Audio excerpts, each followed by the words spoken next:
Hello, ladies and gentlemen, and a very warm welcome to Evolving Consciousness. I'm your host Purushottam, and in today's video, we will be talking about two heart touching, soul nudging stories which will give you a fresh lens to view life, which will offer you perspective and also deliver precious aha moments for each of you to relish. Now, these two stories are going to be staying with you for a very long time, so I humbly request you to completely pay attention to these two stories, which offer nuggets of wisdom. And for the next couple of minutes, I request you to completely lend me your ears so that you can completely take value out of these stories. I've always believed that storytelling is probably one of the most effective and powerful ways of communicating. It is often said that a picture speaks 1,000 words, but a story speaks 1,000,000 words. Conveys plethora of ideas, gives plethora of messages. Hence, it is always, if you look at the way our scriptures are curated, they always have a storyline narrative. They always had a means through which they conveyed potent messages to mankind and humanity, because they knew, our ancient rishis knew, how powerful storytelling can influence people, how powerful an effective story has the potential to completely bring about a paradigm shift in the way you process reality, in the way you view reality. Not only does hearing to stories engage you completely, you feel completely engaged, but also towards this end of the story, you can consume some nuggets of wisdom. Now, without wasting much time, let's go to our story number one. Now, this is a story about two patients who were diagnosed with a chronic ailment. It was a serious illness. Now, it so happened that these two patients were given the same room. One patient was placed next to a window side. It was a window side bed, and the other patient was placed diagonally opposite. He was placed in another place which didn't have a close proximity to the window. Over a period of time, these two folks became very good friends. They used to talk about everything encompassing their family, their friends, their professional life, the experiences they have had throughout their life, and they became really good friends. They had a very deep bond of camaraderie. Now, the person who was positioned just next to the window, as the person who could see the window, he had this luxury of getting up out of the bed for 1 hour in the afternoon so that he could drain out the excess fluid in his lungs, whereas the other person, he had to lay flat for the entire day, right? He was so chronically ill, his medical condition dictated that he had to stay flat for the complete 24 hours. So whenever this person, the person who was next to the window, used to have that 1 hour of afternoon time and used to get up in the bed, he used to sit in the same bed and used to look at outside the window, and he used to give exquisite details of what is happening outside to the person who was the other side, right? So he said that there is a beautiful park, a mesmerizing park with a lovely lake wherein I can see ducks and cranes swimming around. He also said that he could see kids playing and a lot of people roaming around the garden, the periphery of garden, amidst beautiful flowers, and tree which housed beautiful marvels of nature. The amount of detailing he would give, the other person in the other side of the room, he would just close his eyes, imagine that, and he would feel a well of tranquility, he would feel a well of bliss within himself. This used to happen on a regular basis.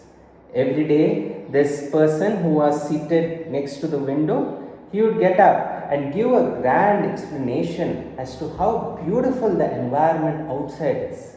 One fine day, he saw a marathon passing by, and he gave exquisite details of how the marathon progressed, the various nuances of it, and it really made the other person feel good about it, because the way he explained, the detailing, the amount of meticulous attention to detail, that was really something the other person in the other side of the room was able to relish and was able to enjoy it in his own sense of imagination. Now this continued for a very long period of time, and after a few days, a certain morning, the nurse, as usual, she used to visit these two patients every day in the morning, and when she did visit that particular day, she found the person who was lying next to the window, he was dead. His body was lying lifeless. Now, when the other person realized this, of course, he was filled with remorse. He was completely devastated, because the only person who was giving him an eye to the beauty and mesmerizing beauty of nature, that person was dead, and he had built a beautiful deep bond with this person, and now he is no more. So he really was devastated, he really was in deep pain and agony. But after a few days, he requested the nurse that, could you please shift me next to the window? Could you please shift me to a place where I can have the window view? The nurse obliged, happily obliged, and this person was shifted there. Now the fun begins. Now this person was in a medical condition where he couldn't actually get up and sit on the bed and view the window. He always had to lay flat. But because of the exquisite detail of the beauty which he had heard from that person, he tried to struggle getting up using one of his elbows, and he tried to see what is there across the window. To his amazement, he saw a blank wall. He saw a wall just next to the window. He was completely perplexed. His jaw dropped in awe. And he immediately called the nurse who was overlooking these two people, and he asked the nurse that his friend, who was giving such excruciating details of the world view outside, what was all that? Then the nurse, with a brief pause and a smile on her face, said, "Sir, probably you didn't notice, but this person whom you were talking with for such a long period of time, that person was a blind person." Now that guy is completely taken aback. A person who was blind was giving him such a beautiful view of nature which never really existed. Now when I heard this story for the first time, I was awestruck and I felt goosebumps all over my body. There are so many deep lessons which you and me can learn from this particular story. The number one lesson is, no matter what life gives you, or no matter in what situation you are in, don't ever forget to share happiness, or don't ever stop making the lives of people around you better. This person who was sitting next to the window, he could have complained, he could have cribbed about the fact that he is blind, but no, he didn't do either of them. Instead, he used his imagination, he used his wings of imagination to create an exquisite beauty so that his friend who was on the other side of the room can relish. Just look at the magnanimity of this person. Oftentimes in life, when we are thrown into situations wherein we are not able to experience certain experiences and we crib about it, that I didn't get this experience. But we need to understand something. No matter what your position and situation in life is, you can always alter the focus. When life and situations get blurry, adjust your focus. This story teaches each one of us to build perspective. It not only teaches you to have a positive attitude in life, not only teaches you to view life through a 10,000 feet perspective, but also teaches you to come out of your selfish motives and selfish intentions and be of value to people. Even though you might not be in a very comfortable position, even though you yourself may not be happy, but if you spread happy through an unconditional mindset, you will serve as an example for everyone. And it is beautifully told that if you share grief, it will be halved. But if you share happiness, it will be doubled and maybe quadrupled. It can even exponentialize. Hence, it's very important for each one of us to really understand the moral behind the story. The person could have complained so much, the person could have cribbed so much, but no, he didn't do either of them. He not only made the other person feel good, but he gave an important lesson for each one of us to have the perspective. It's all in the mind, the way you look at situations. Now, you might be in a paradise, you might have all the luxuries of life, but you may still be miserable. And you may be in a hell-like situation in life, and you still may be blissful. This is how life operates. This is why it is said that your mindset either makes you or breaks you. Hence, it is very essential that we all start working on honing our mindset, on honing our perspectives. Once we do that, life is going to reward you. Sooner or later, it is going to happen. Now, coming to the second story which I wanted to share. Now, this is a story about two friends. Let's call them Vishnudutt and Ramdutt for the sake of the story. Now, these two friends had grown up together, meaning they are extremely close friends. Now, it so happened that after a certain point of time, they started becoming successful in their fields of work. And it also so happened that they started developing feelings of envy, feelings of jealousy with respect to each other. And they unconsciously created a comparison mindset. So if Ramdutt buys a Mercedes, Vishnudutt buys a Tesla. If Ramdutt buys a big house, Vishnudutt also tries to make a big house. And this is how their way life progressed. It was always on the benchmark of what the other person was trying to do or accomplish.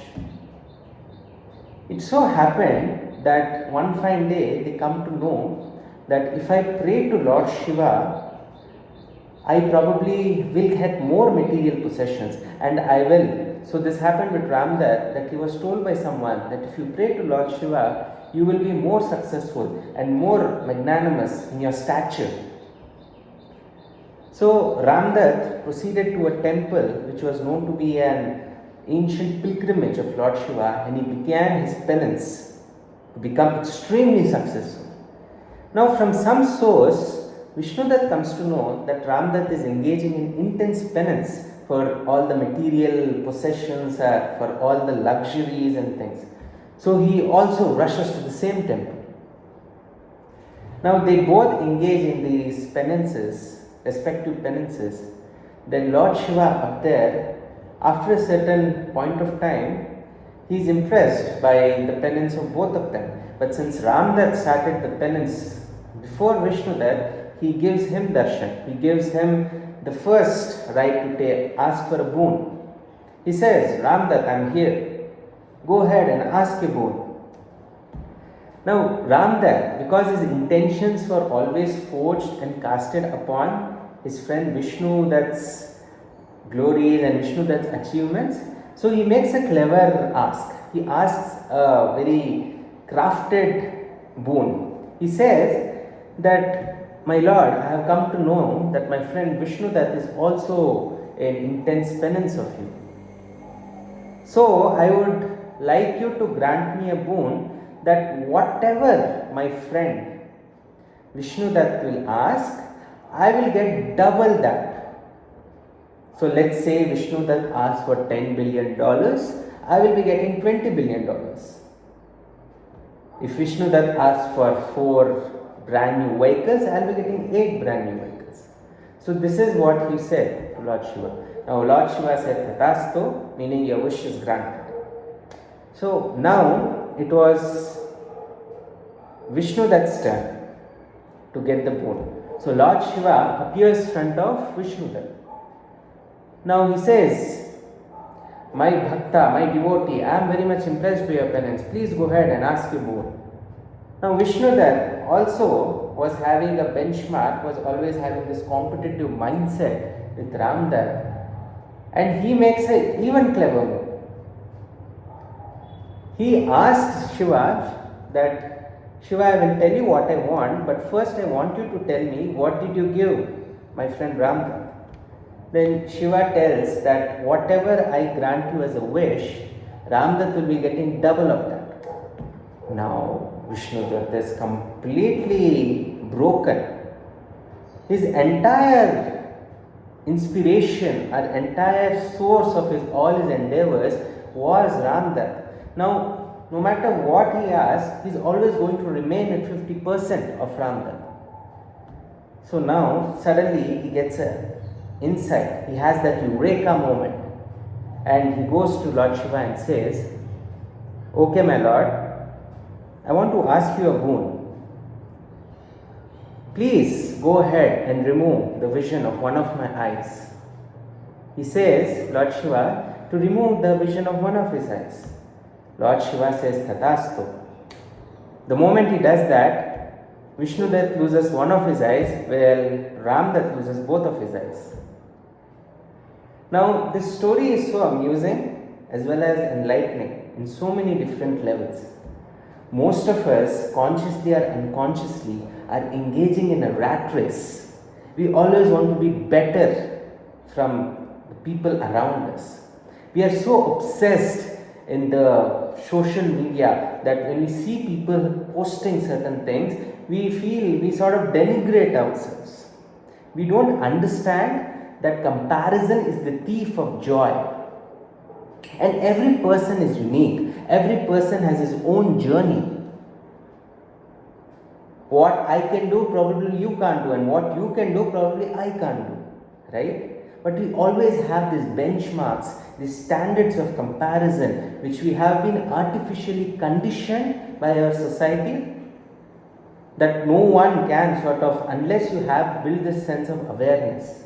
Because see, let's remember one very important thing. Probably some of you would have experienced this. While growing up, the most frequent question we get encountered, right? Let's say you have an examination and you go and tell your parents or your friends first about how you did in the examination, and then immediate next question which comes from them is how was the paper of those people, right? So this comparison mindset has been unconsciously built up by society's condition.